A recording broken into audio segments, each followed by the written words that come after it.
Okay. Welcome to Cobra Kai Never Dies. I'm Nina. I'm Lata. And today we're talking about Season 2, Episode 7, Lull. And indeed, it is a lull. Indeed. What does that mean, Lata? Well, according to one Jonathan Kreese, a lull is the period between wars. For in Kreese's opinion, there is no such thing as peace. There are only lulls before the fighting starts again. Right, between battles. And this is relevant because we more or less, Amanda, I should say, wakes up to a completely empty bed.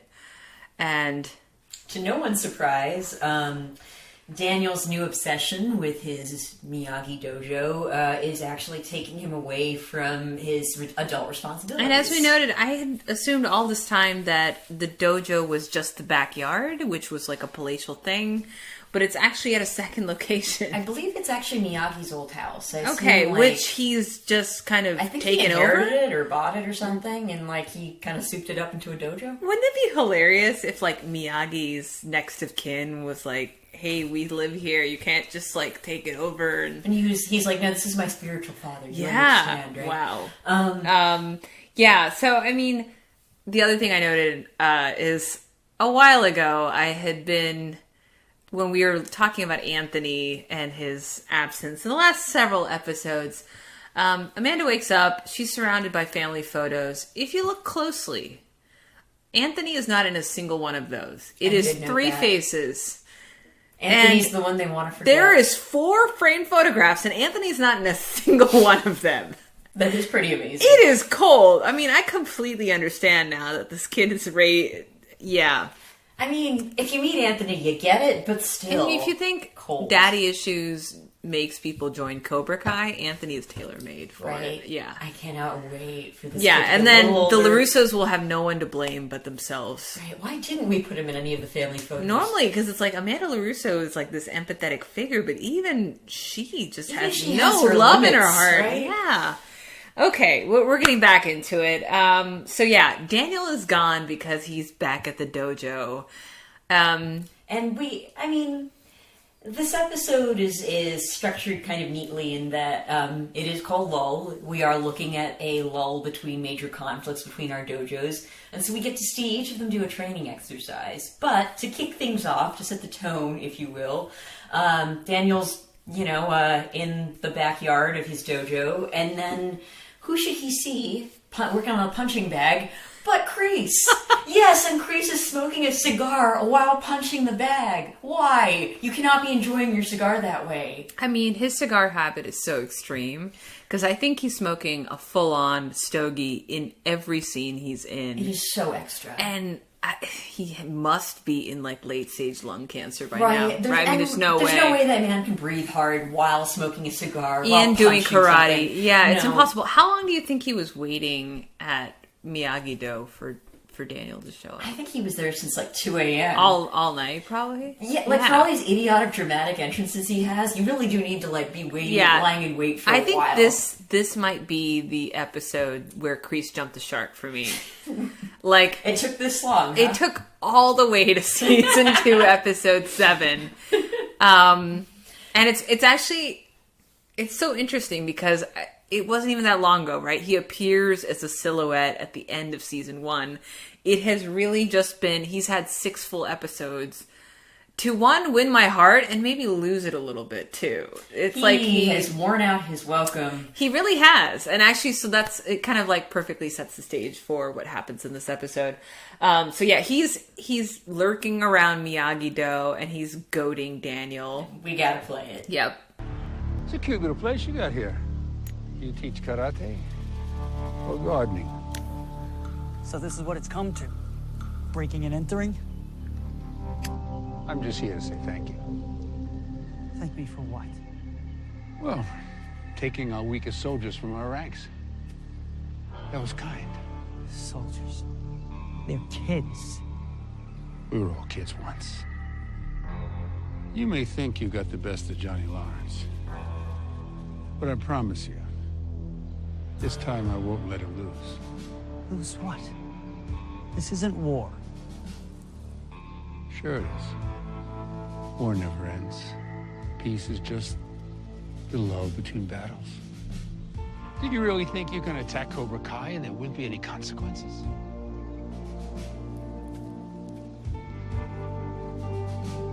You better hope that your students are ready. Because I promise you, ours will be. What do you love most about this scene?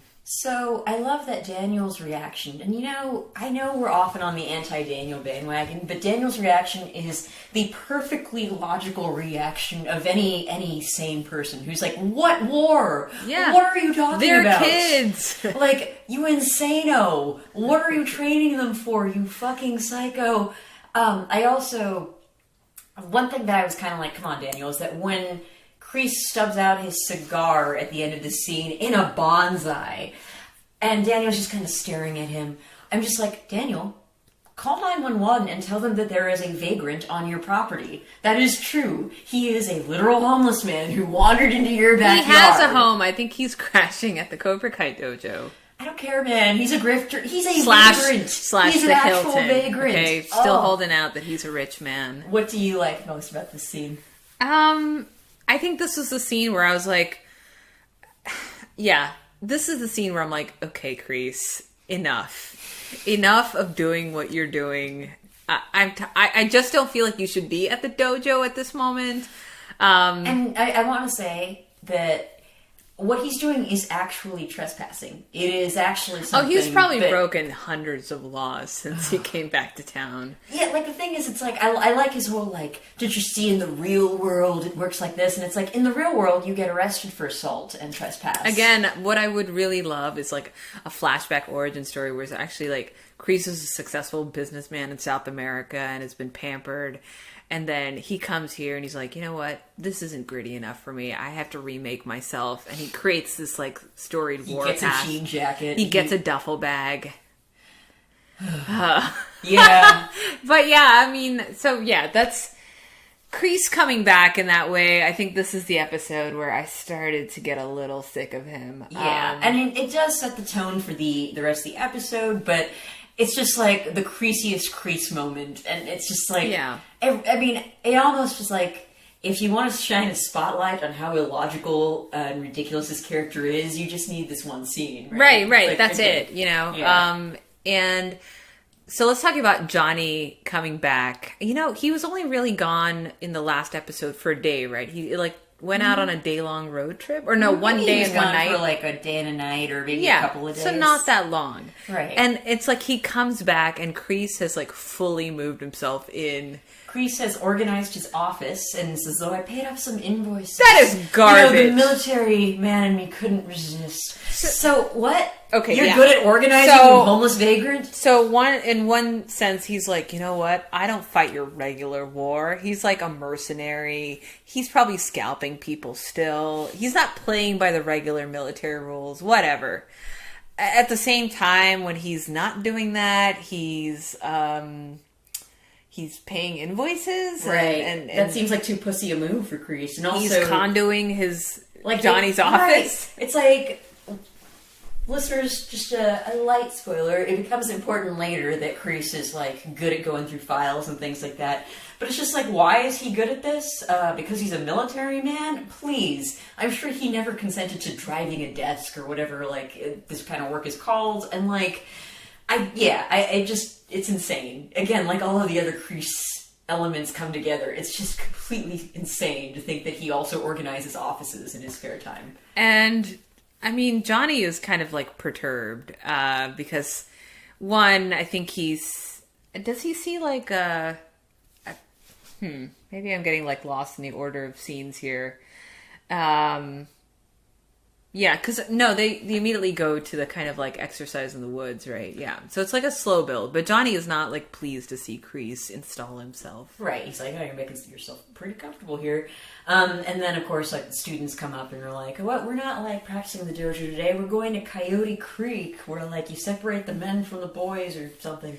And Johnny says, I don't think they're ready for that yet, which means that Kreese has done this before. I guess so. Is this like probably a classic, like a classic Kreese move, a Rambo thing? Yeah, and it's to be fair, it's kind of a cool exercise where you get like half the students, you put red headbands on them, the other half get black headbands, and they're supposed to steal each other's headbands, last headband standing by any wins. means necessary, according to Kreese. And then Johnny's just like, use your judgment. It's just an exercise, like. And then Kreese is like, but really, no, it isn't.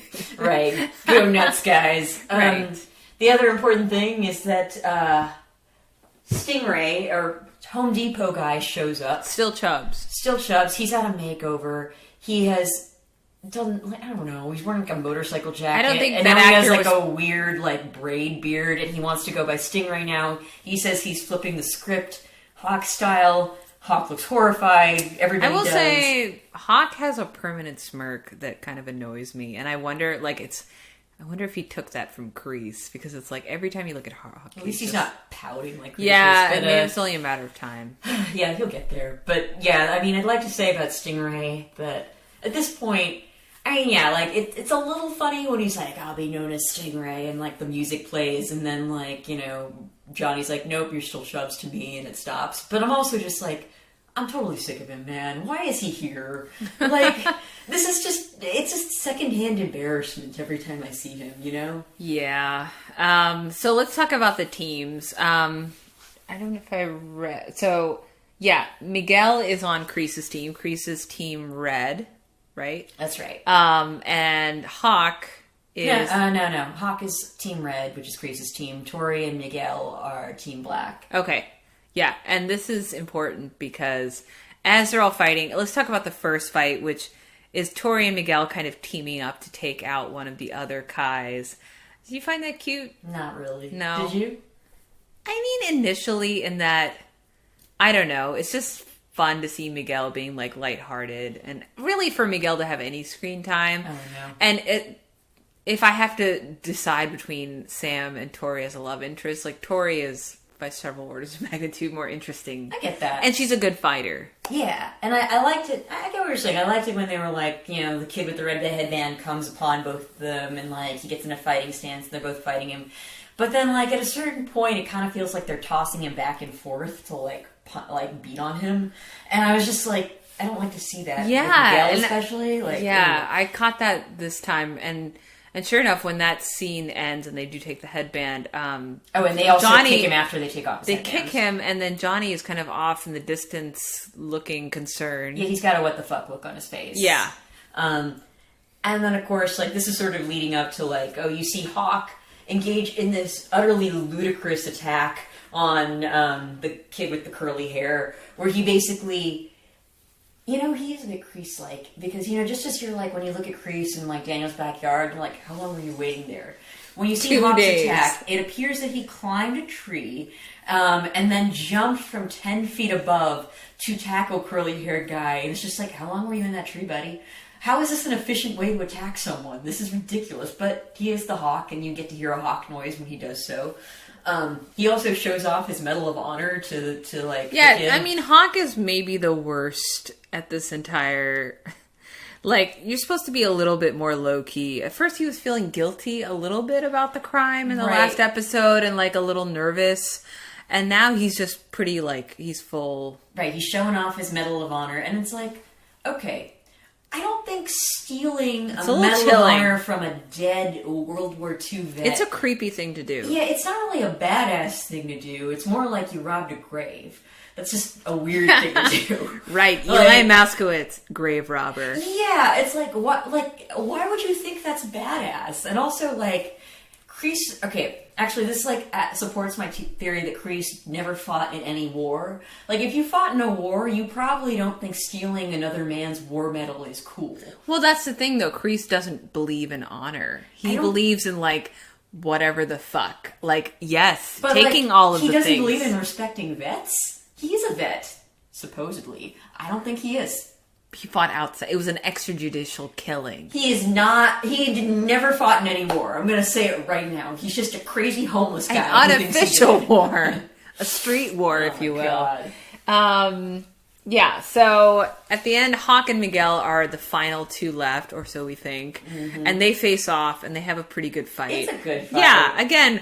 We're always so thrilled to see people actually doing karate or fighting at all in this show. Oh, yeah, and it's actually just like they're pretty well matched. I mean, it's also just kind of like Yeah, and they've actually, I don't know how plausible it is that, like, kids who've been doing karate a year would be able to fight this well, but I like seeing it anyway. Whatever. It's cool. Yeah. And I don't know, anything that you may have liked about Hawk, it's just missing. The guy is like a soulless sociopath.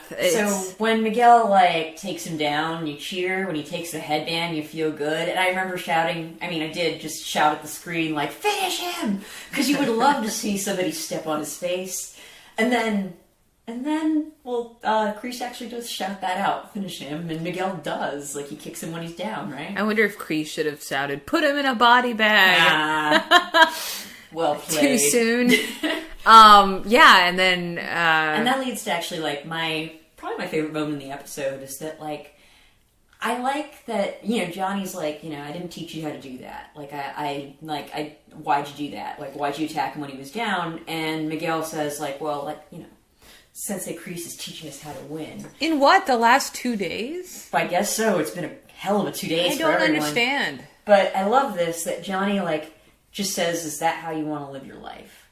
And, like, it's like, Daniel needs to, like, tell if I ever have kids and some 0% chance thing, that's how I'm going to end every single conversation. Like, is that how you want to live your life? And it's this perfect, just kind of like, he doesn't need to say any more than that. Like, he's already obviously got, like, a bond with Miguel, but, like, it's like a perfect one line that, like, changes Miguel's outlook. Daniel would, like, probably give a 10-minute speech that had, like, 8 Miyagi anecdotes in it to make the same point, which is, like, come on, like, it's kind of like stealing the Medal of Honor. Like, do you think that makes you look cool? Like, you look like an idiot. Anyways, then, of course, we get to the surprise of the episode. It turns out that despite Miguel seemingly being the last man standing, the black team did not win.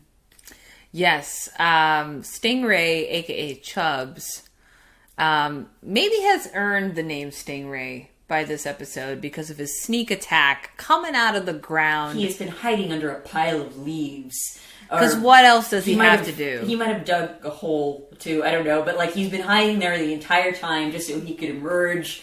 Even Kreese looks surprised. Yeah. He's like, what the fuck? Okay. Yeah, Kreese is like, okay, sure. As one crazy person looking at another crazy person, there's some mutual admiration there.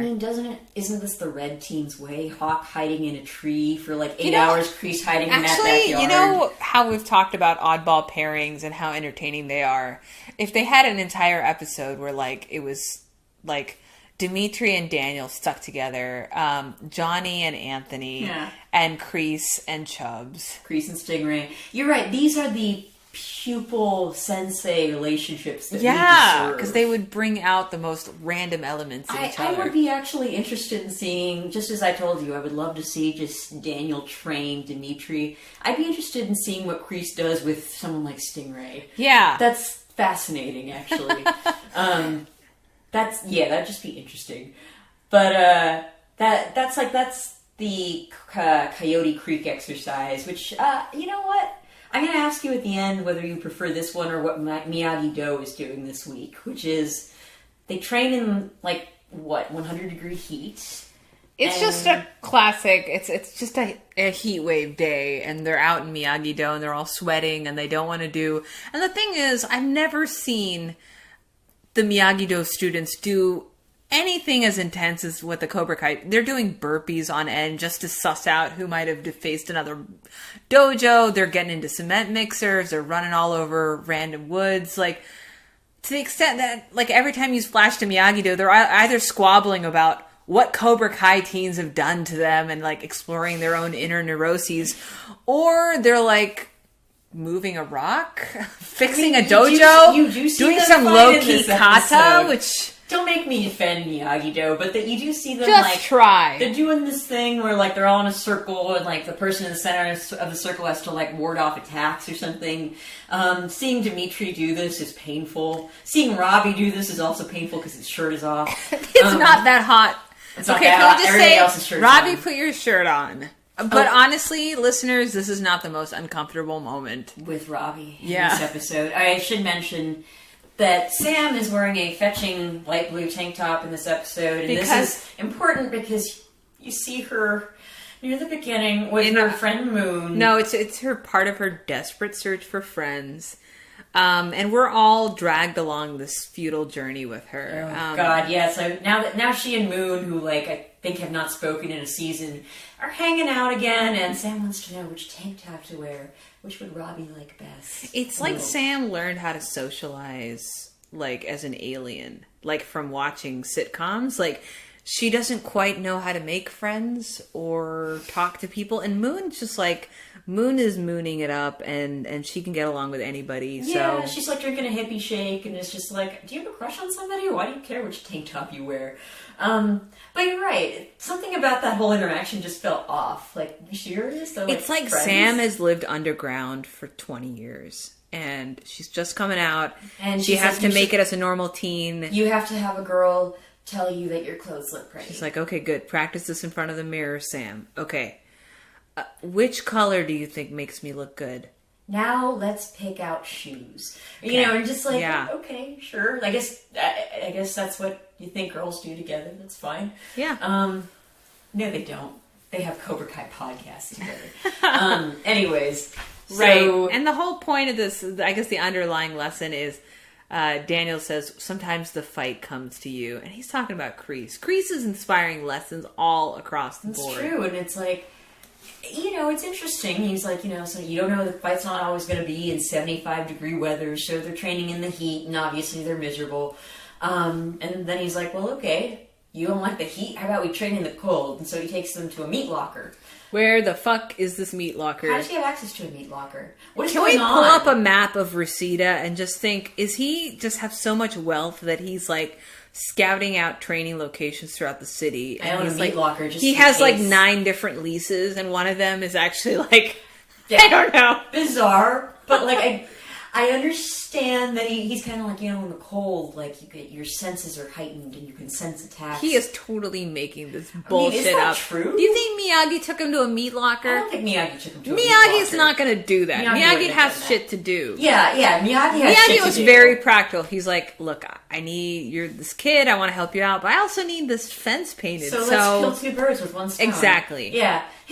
Daniel's exercises are like, okay. If Daniel was smart, much. I mean, first of all, the backstory is, again, he is dodging calls from Amanda, who's like, where the fuck are you? We have a dealership to run.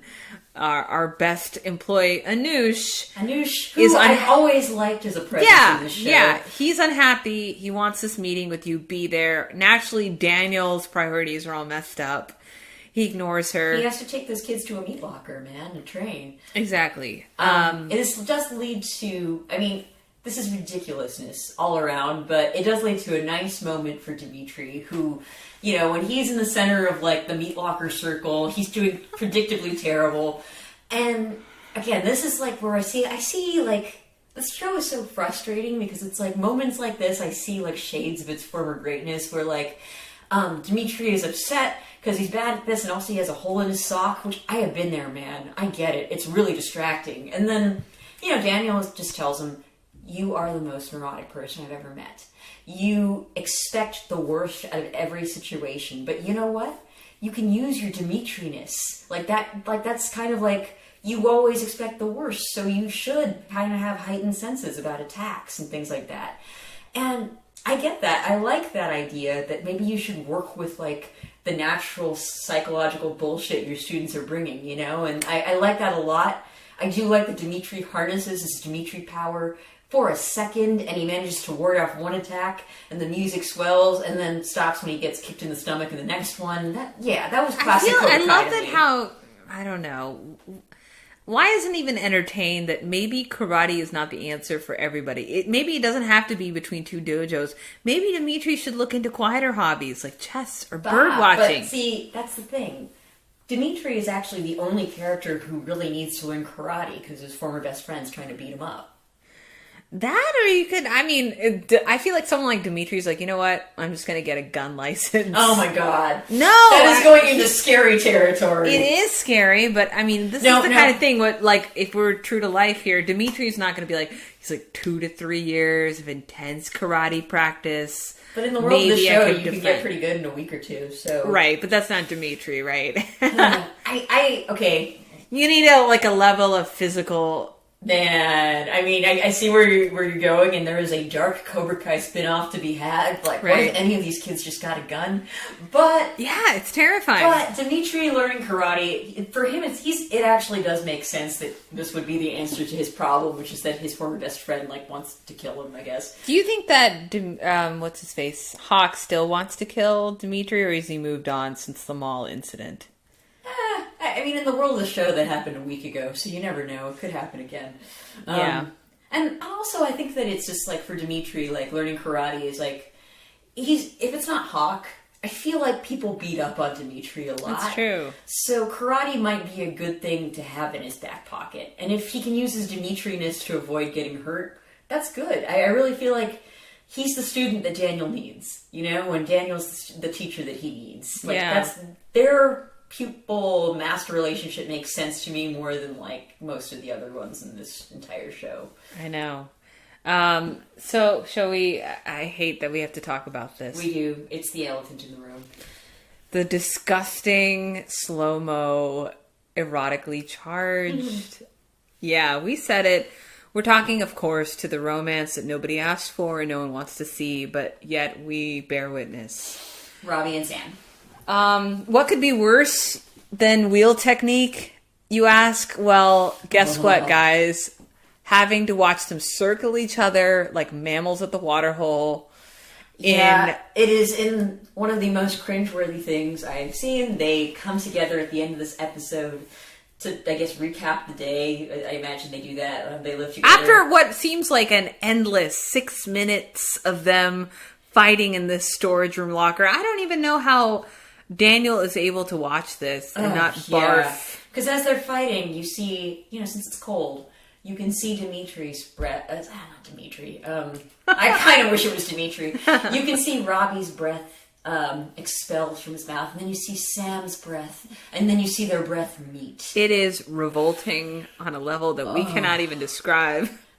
And if you thought it couldn't get worse, at the end of the episode, they're recapping, and, Robby asks Sam. And Sam is clearly trying to make something happen because she's like, what was your favorite part of the day?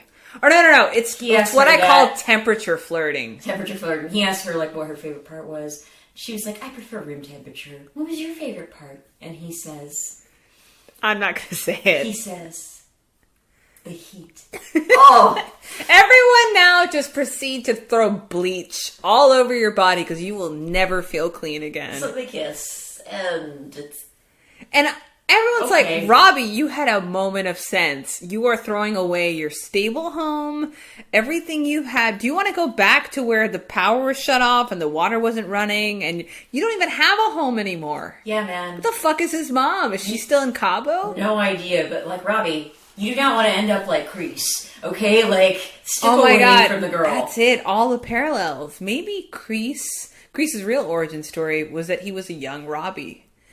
And now life's a war for him wherever he goes. Okay. Gave him some strength and then ruined his life. Why does he love karate so much? Again, everyone goes back to their first love. No, he's a complicated guy, just as Robby is. Oh, God. Yeah, so they're carrying on. And Miguel, who, by the way, has gotten precious little screen time this entire season, has, again, they communicate so much, Johnny and Miguel, in just a few words. Miguel takes back the Medal of Honor to Casa LaRusso, and he wants to give it back to Sam. Robby answers the door, and Robby was all pissy. Robby's got the what do you want face. Miguel he gives it back, and he basically just says, I had nothing to do with taking it. And he says, tell Sam I'm sorry. Yeah. And naturally, Robby is not going to do that, because Robby's a little shit.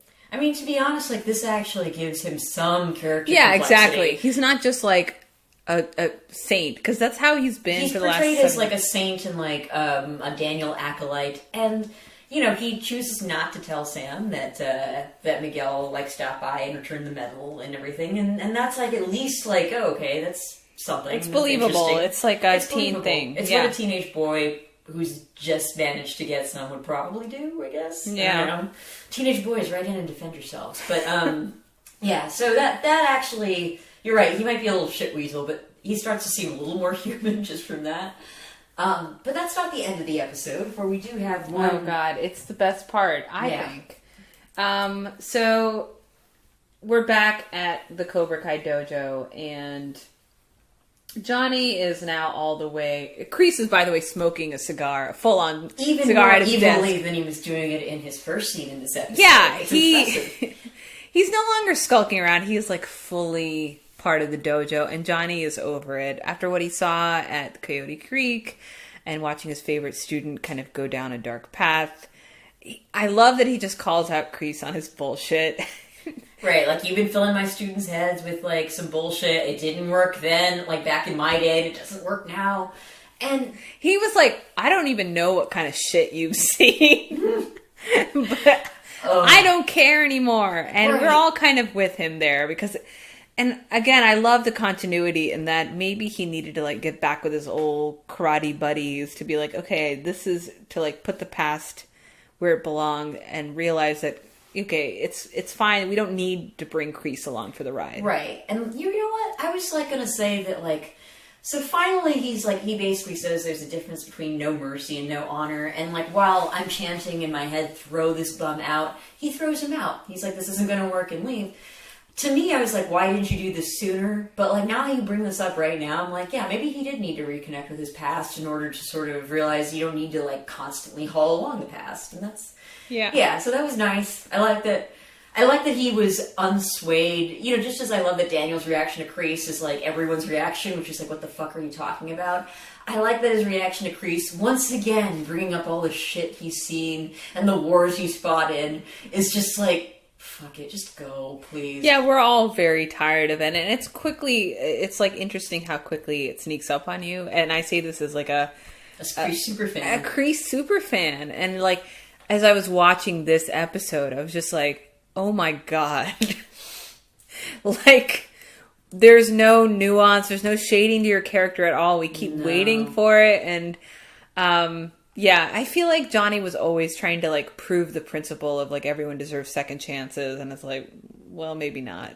Maybe Kreese is just who he is. I mean, this probably would have been too much for this show. Well, actually, no. I mean, I feel like the season one was, like, so good that I think they could have made this work if, like, they just made Kreese not, like, an evil mastermind, but just kind of, like, a mentally ill old man. Yeah, you know? Which I really think he is. Yeah, like, clearly, like, he is, but, like, instead he's, like, a criminal mastermind who, like, sneaks around threatening people and stuff like that, which would have been okay if it was all in the context that, like, if you also felt, like, bad for him. You don't, though, because obviously he's, like, a cartoon villain, but, like, there's another way this could have been told where it's just, like, he's, like, very seriously mentally ill. He has PTSD. He thinks he's still at war. And it would come across as sad instead of just, like, bullshitty and ridiculous, you know? But and maybe an even more interesting backstory, that his hatred of Miyagi-Do comes from being jealous of Miyagi, having fought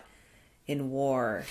Oh, like my God. The true Medal of Honor versus Kreese's fake Medal of Honor. Kreese is a draft dodger. You're right. Exactly. You are right. Oh my God. That would have been interesting. That's the revelation. Yeah. Like, he's always wanted to fight in a war. Yeah. He had to make that shit up. Because, like, that's the thing. The By more the way, he talks about it, the more I'm like, I don't think you were ever in a war. And when he comes back and he hangs up a photo of himself in Johnny's office where he's holding a machine gun and he's wearing, like, the green beret and everything. And I was thinking, that shit is photoshopped to hell and back. Right. And also, it's just...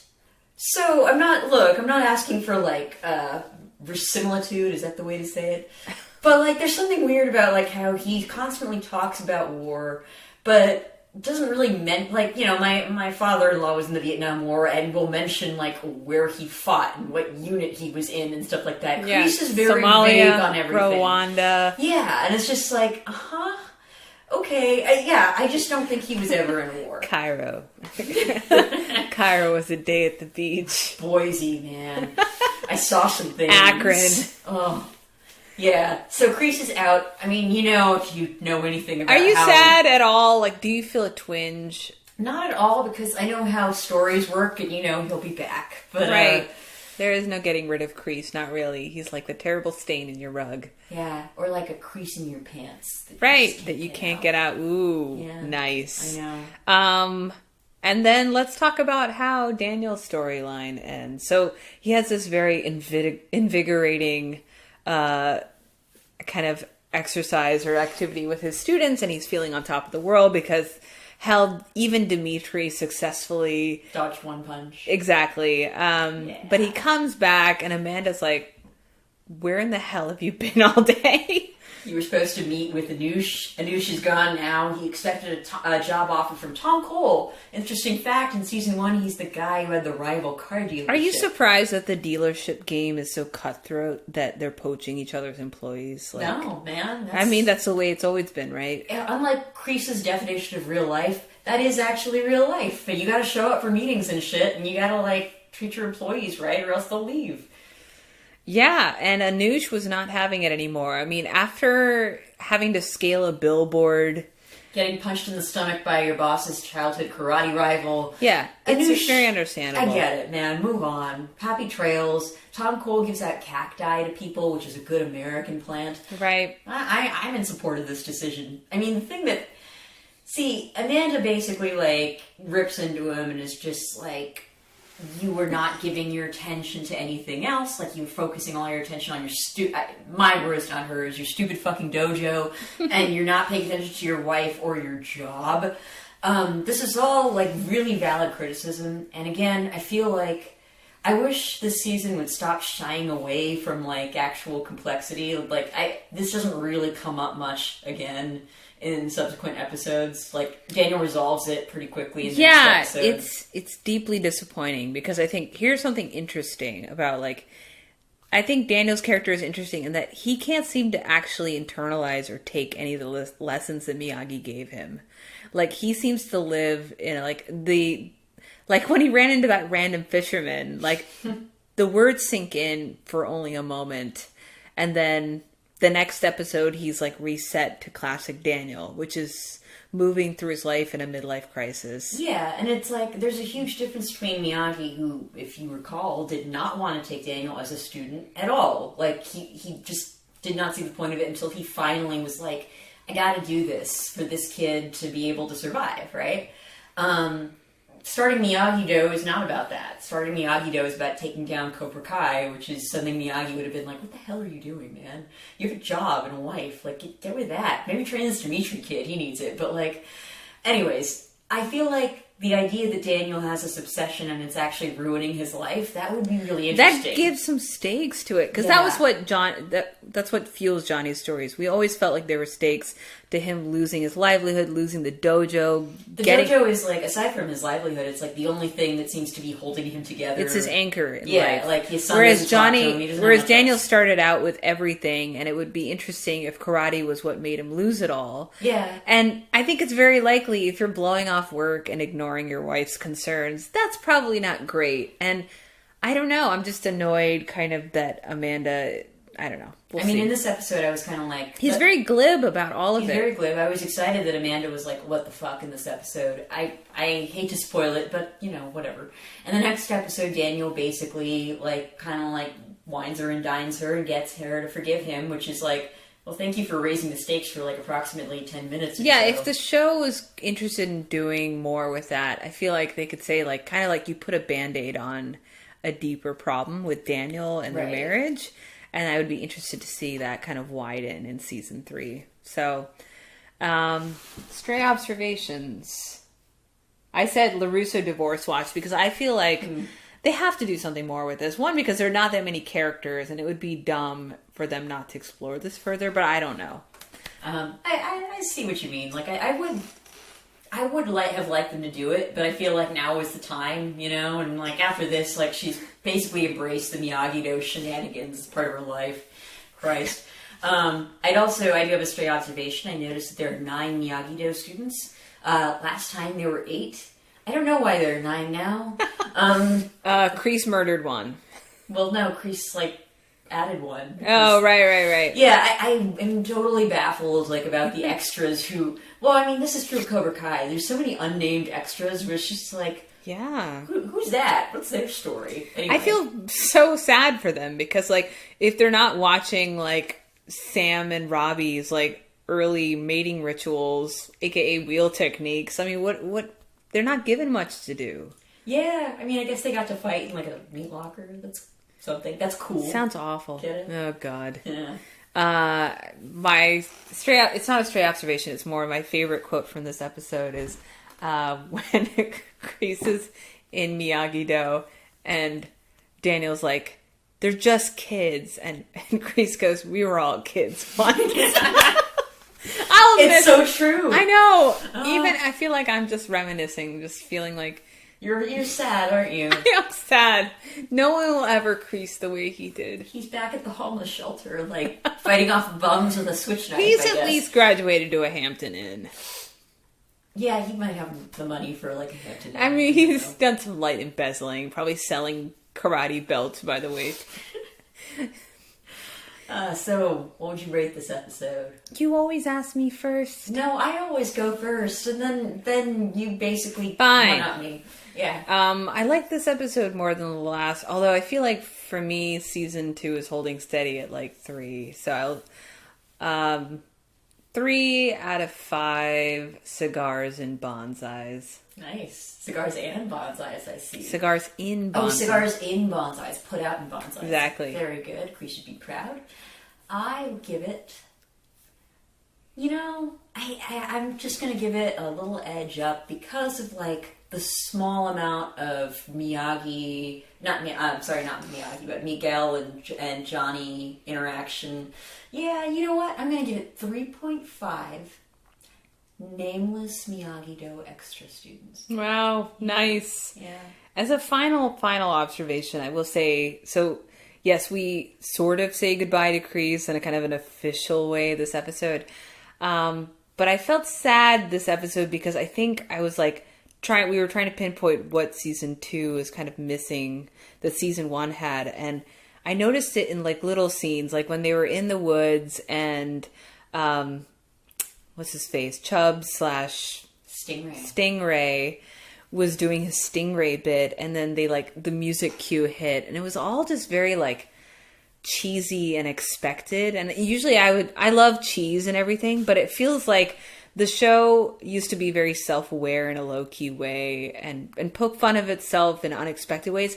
And now I just feel like everything's very expected. Yeah, everything you can see from 50 miles away. Every like what's his face? Like Chubbs is introduced as obviously comedic humor. Mm-hmm. There's nothing, you don't think anything's going to happen with him, and nothing really does. No, I mean, you know, it's not like, oh, this person that you didn't really take seriously and now has become a complicated character of his own. None of that. Yeah, that would have been something. Yeah, I mean, and it's like that with all of the new characters. Tori is pretty much exactly who she seems. Is what you get. I mean, yeah, like I remember in season 1 when you see, I mean, you know, obviously this is a callback to that, when you see Hawk walk in with the mohawk and everything, and after having seen him like nearly like break down crying in the middle of the lesson, no part of you was expecting that, you know, and it was such a delight. That was truly flipping the script. And then when Stingray does it, it's like, you have to earn this. Like you have to give us something else besides like, right, it's like, well, now, can't just be Home Depot guy. And it's embarrassing and it's funny and it doesn't really work. And it's like, well, yeah, I mean, nobody thought it was going to, so... Yeah, cool. And it's so weird because, like, the heart of the show, like Johnny and Miguel, they faded into the background. Yeah. And it's, like, all Kreese mugging for the camera. So much Kreese mugging. Kreese has more screen time than Miguel, I would guess. It's true, yeah. This is definitely his season. You know, he was better in small doses. Yeah, and I think, yeah. I mean, we know he's immortal and he will be back, but again, I think there's value in like scaling back the amount of Kreese. Yeah, I mean, I don't even know if he's a one-note character. He has like maybe 4 or 5 really similar notes, let's say that. He's like, but in a musical language we haven't discovered yet. 4 or 5 didgeridoo that notes. never did exist. Ooh, yeah. Indeed. On that note, strike first. Oh, I just got it. No. Yeah. I'm sorry. Strike hard. No mercy.